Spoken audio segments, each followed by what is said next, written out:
itu silakan. Terima kasih, mudah-mudahan sudah selesai belum? Oh ya udah, jangan lupa dulu. Terima kasih. Terima kasih Pak Jumhur. Saya mau mengundang Mas Rahim Sitorus. Sedang mencoba dengan teman-teman Invest dan juga teman-teman paralegal untuk melakukan uji coba KIP, keterbukaan informasi publik, untuk mendapatkan KPKLN. Nah, saya minta Pak Rahim bisa bukan presentasi ya, tapi mungkin sedikit, tidak lebih dari 5 menit untuk bercerita hasilnya seperti apa, lalu rekomendasi dari hasil uji coba ini untuk perbaikan ke depan. Silakan Pak Rahim. Terima kasih ya. Assalamualaikum warahmatullahi wabarakatuh. Perkenalkan, nama saya Abdul Rahim Sitorus, paralegal Pak Gubernur dari LBH juga, sekaligus koordinator jejaring dari Pusat Sumber Daya Buruh Migran. Saya pada kali ini karena diberi waktu dari 5 menit ingin menyampaikan suara kawan-kawan PKI Pak, kawan-kawan buruh migran, terutama dari Hong Kong, Taiwan, Singapura, ada Korea Selatan, Arab, bahkan ada Belanda segala macam Pak. Pada prinsipnya mereka mengeluhkan ketika ada kewajiban pemaksaan oleh undang-undang untuk membuat KPK. Di sini saya dari PSDM nanti akan memberikan oleh-oleh supaya Pak Gubernur bisa baca 10 kisah TKI dan KPKN. Ini rekam jejak advokasi kebijakan KPKN. Ini di apa dokumentasi tim advokasi anti perdagangan PKI. Perlu bapak-bapak dan kawan-kawan ketahui, kita atas nama kawan-kawan serikat buruh di dalam dan luar negeri berencana akan mengajukan judicial review ke Mahkamah Konstitusi agar aturan-aturan hukum yang selama ini dilaksanakan oleh DNP DKI sesuai bunyi Undang-Undang Penempatan Perumahan DKI akan kita mohonkan supaya dihapus saja. Antara lain ketentuan kewajiban memiliki KPKN pasal 62, kemudian pasal 68 tentang kewajiban membayar premi asuransi, kewajiban mengikuti KPKN asuransi, dan ketiga itu pasal 24 pemaksaan setiap TKI terutama pekerja rumah tangga untuk menggunakan jasa komersial agensi asing alias mitra usaha. Nah, beberapa pasal ini menurut kita merupakan pasal-pasal perbudakan. Sekurang-kurangnya seperti banyak penelitian antara lain penelitian Asian Media Center dan kawan-kawan ini di Hong Kong itu sekurang-kurangnya tergolong beberapa perbudakan hutang. Belum lagi nanti kalau ada eksploitasi untuk lain. Saya coba merangkai beberapa argumentasi hukum. Apa benar memang ada kebijakan resmi negara yang justru menghalalkan perdagangan manusia yang dicantumkan termaktub dalam Undang-Undang Penempatan Perumahan DKI? Saya beranjak dari survei IOM yang kalau sampai 2010, konon kabarnya ada 60% korban trafficking adalah DNI atau buruh migran yang melalui prosedur resmi legal yang mempunyai semacam KPKN dan membayar asuransi.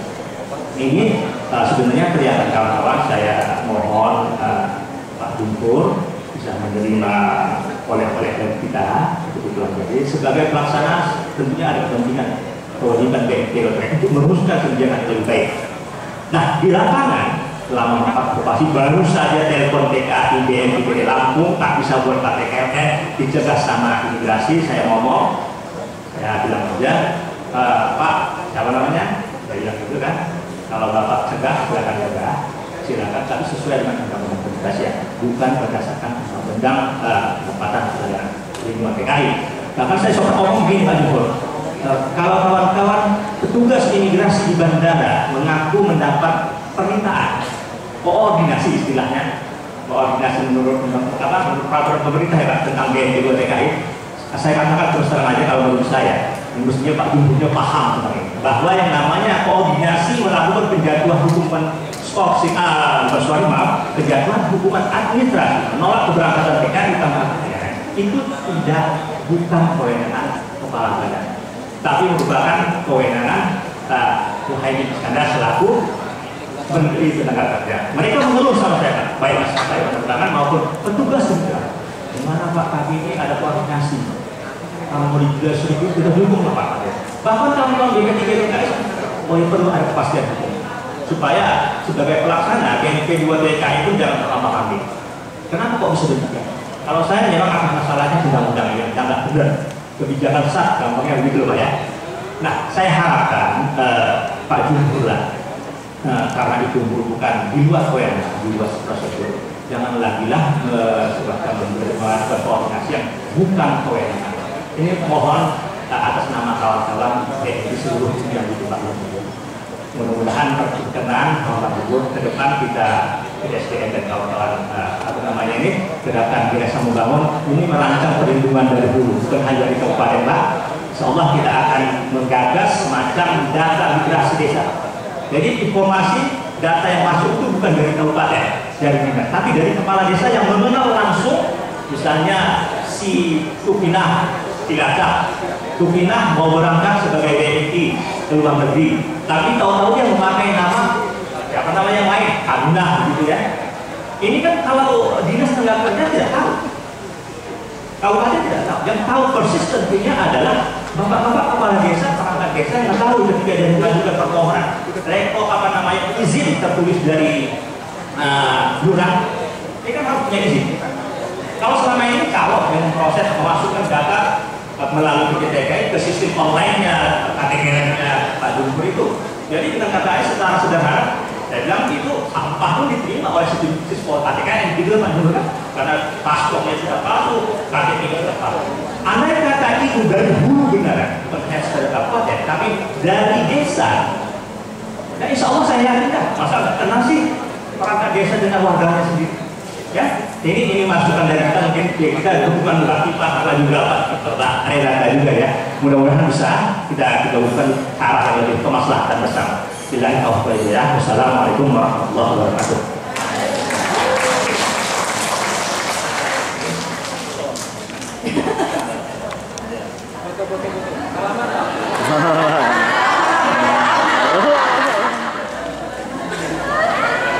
Terima kasih. Oke, untuk data migrasi teman-teman CBO saat ini ada di 90 desa sudah melakukan juga. Saya kira hampir sudah 50% sudah melakukan ya. Teman-teman Cilacap sudah berapa desa sekarang? Sudah 30 desa sudah melakukan semuanya. Jadi nanti di akhir program bulan September kita akan lakukan sinkronisasi dengan Pak Kadis dengan juga BP3 untuk melihat sebenarnya seberapa jauh gap informasinya. Nah, saya sudah diberi catatan oleh protokoler. Saya minta 15 menit lagi boleh ya, supaya gitu. Gitu. Bagaimana Pak? Buat 15 menit lagi ya. Oke, Mbak Erna, Mbak Ibu siapa? Bu Ras. Saras. Oke, saya minta Mbak Erna, Bu Saras dan ada Ibu Sarwiyah untuk bisa kalau Bu Sarwiyah bisa cerita tentang persoalan wirausaha yang ditangani saat ini. Silakan, Bu Sarwiyah.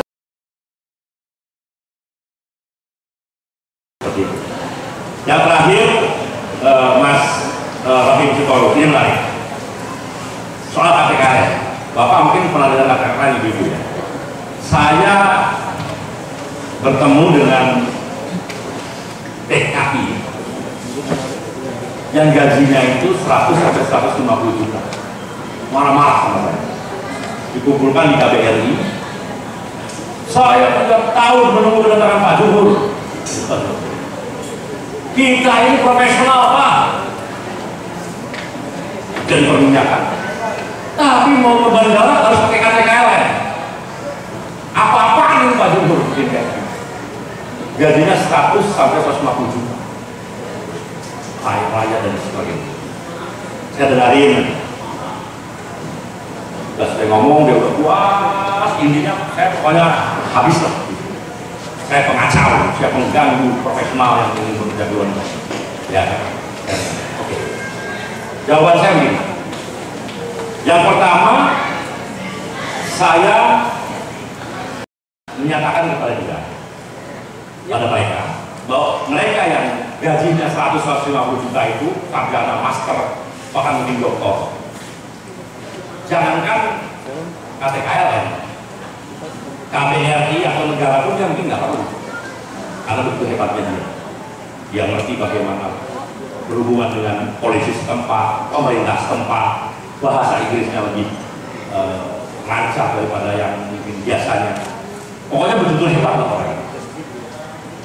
Anda orang hebat, Anda tidak butuh KBRI bahkan hanya mungkin sekali dua kali aja kalau ada negara apa. Kalau Anda betul-betul butuh perlindungan baru mungkin, tapi kalau sehari-hari tidak. Satu itu, terus lagi, apalagi KPKL satu itu. Tapi gini saja, Anda tahu nggak? Ini Pak Rahim mana Pak Rahim? Sudah pulang? Nah, Pak Rahim mana Pak Rahim? Ini Pak Rahim dengarin Pak Rahim. Pak Rahim tahu ada ratusan ribu orang Indonesia yang punya visa kerja, ke luar negeri.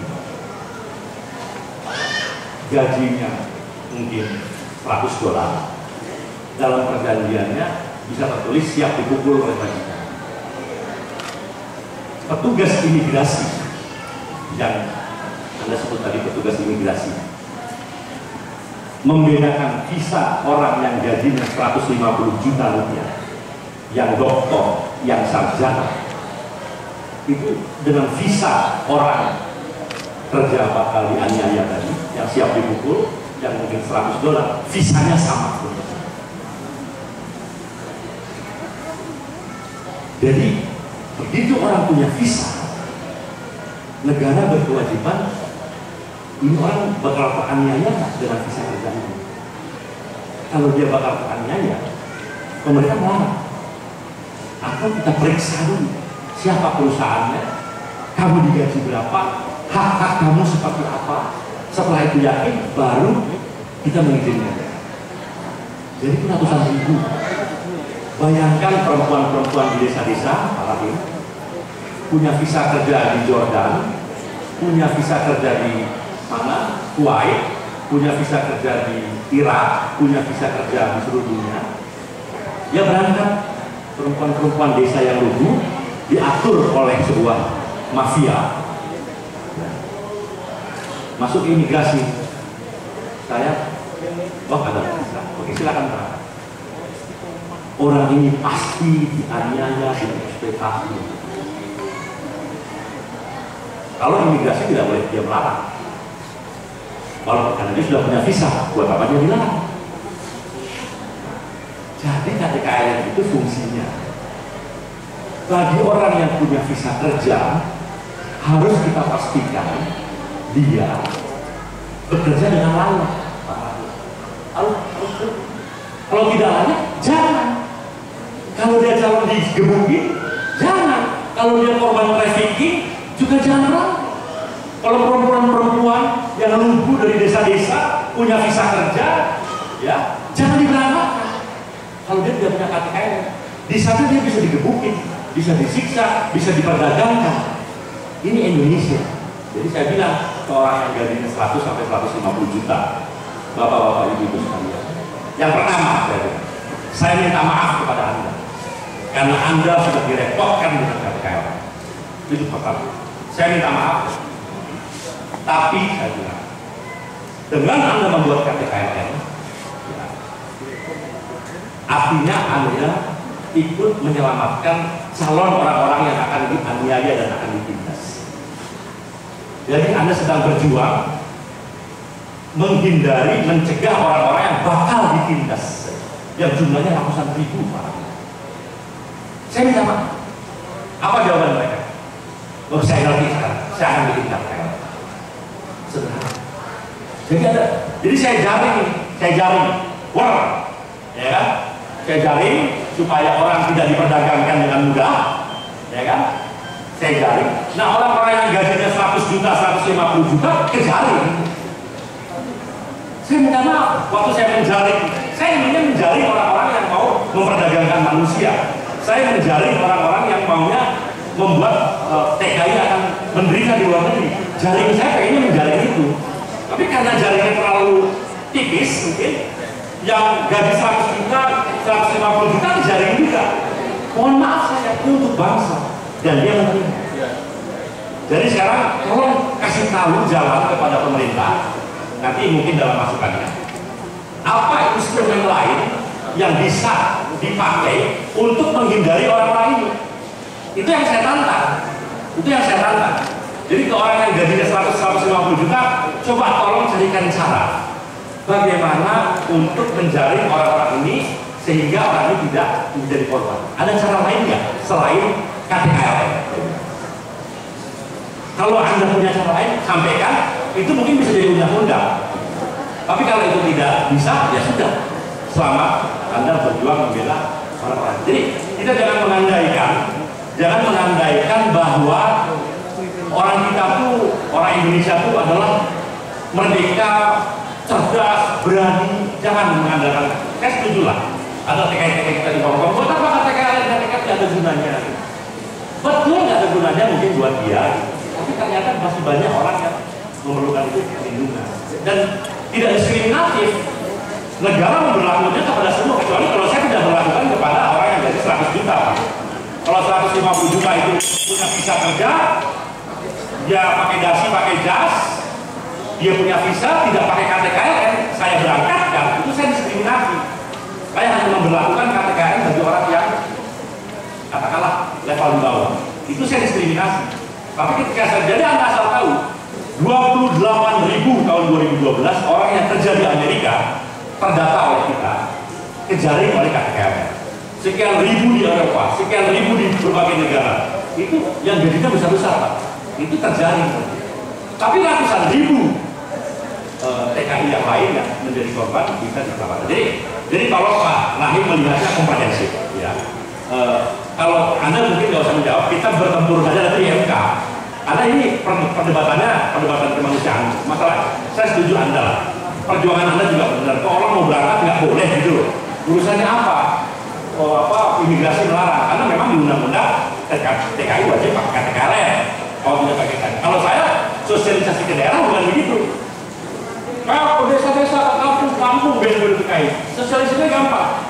Mbak, jangan berangkat kalau nggak punya KTKLN. Kalau ada orang yang membawa Anda untuk menjadi TKI dan ujungnya tidak datang ke kantor dinas, tidak diajak ke kantor dinas, tidak diajak ke BNPB TKI, tidak mendapatkan KTKLN, laporkan polisi, tangkap orang itu pedagang orang, saya bilang. Itu sosialisasi saya ke desa-desa supaya orang itu jangan jadi korban trafficking. Puluhan ribu orang jadi korban trafficking, Pak. Nah ini mari kita berdebat. Saya mengerti kegetiran Anda dan teman-teman. Tapi sekali lagi bagi mereka yang sudah mampu, sudah merasa dirinya tidak perlu lagi bantuan-bantuan yang tadi, Anda harus sebagai perjuangan membela calon-calon tenaga kerja yang menjadi korban perdagangan manusia atau penindasan. Itu saja. Terima kasih, selamat berjuang. Wassalamualaikum warahmatullahi wabarakatuh. Terima kasih Pak Gubernur. Saya kira sudah 1 jam ya, dan harus ada acara lagi di Pempat TKI. Saya kira kita ditantang untuk dalam jambore ini karena ini jambore berhujan. Mungkin nanti teman-teman KTKLN itu kan ada syarat asuransi, Pak. Ya. Nah, Ya, kalau itu sudah punya asuransi di luar negeri bagaimana, Pak, statusnya? kalau dia berangkatnya dari Indonesia, dia tetap harus punya asuransi karena itu peraturan. Kalau cuti ya dia harus berangkat, harus bikin asuransi. nanti jadinya double, Pak. Nggak apa-apa, asuransi bisa 2, bisa 3, bisa 4, nggak apa-apa. Bisa diklaim dengan resiko yang sama? Ya bisa, boleh. Itu nggak ada masalah. Jadi, Kalau berarti di karena luar... itu undang-undang ya, saya nggak bisa melanggar undang-undang. Itu peraturan menteri berbasis undang-undang. Jadi ya sejauh dia membuat KTKL-nya dalam negeri, dia wajib pakai asuransi. Tapi perwakilan asuransi di luar negeri nggak ada, Pak? Itu problem. Nah, ini itu yang saya juga. Artinya asuransinya nggak bisa diklaim yang Indonesia. Nah, itu artinya harusnya perwakilan asuransi itu ada di luar negeri sehingga orang bisa membayar premi maupun mengklaim kalau ada klaim dari kasus-kasus. Ini yang kita dorong terus gitu. Ini yang kita mendorong supaya mereka segera bikin kantor-kantor itu.